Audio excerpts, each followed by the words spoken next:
Introduced in 1991, Python is currently the third most popular programming language after Java and C, and that is such a monumental achievement for any programming language. So Python is powerful enough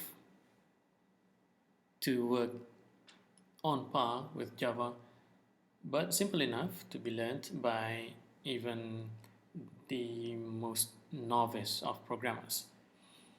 In Malaysia, Python is being taught in schools under the TMK and ASK subjects for primary and secondary schools. TMK stands for Technology, Maklumat and Komunikasi, if I'm not mistaken, and ASK stands for Asas Science Computer. So, to start learning and using Python on your machine, go to python.org and go to Downloads and click on the latest download package for your operating system. So the website automatically detects which OS you are using, and I'm using Mac OS.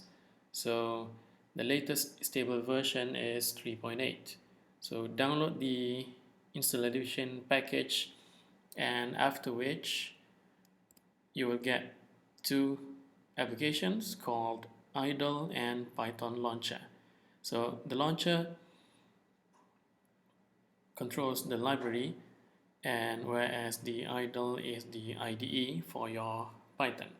So you need to run the launcher first before you can run the idle.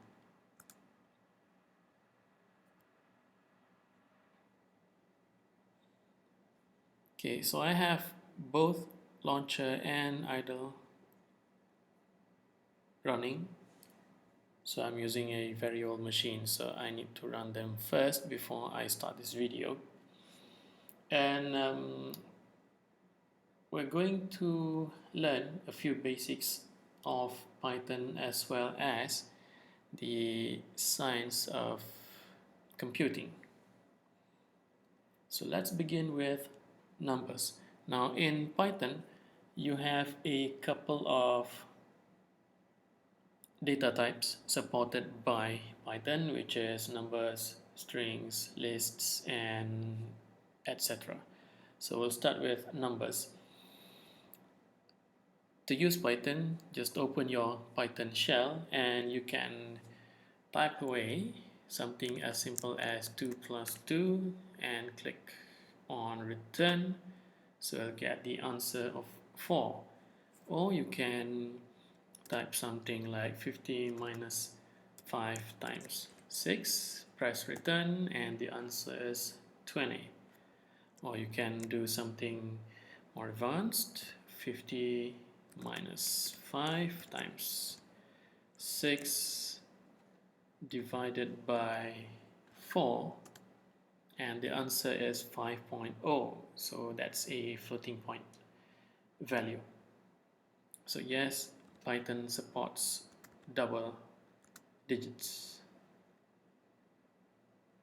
You can also do divisions, and the answer is 1.6. So division always returns a floating point number.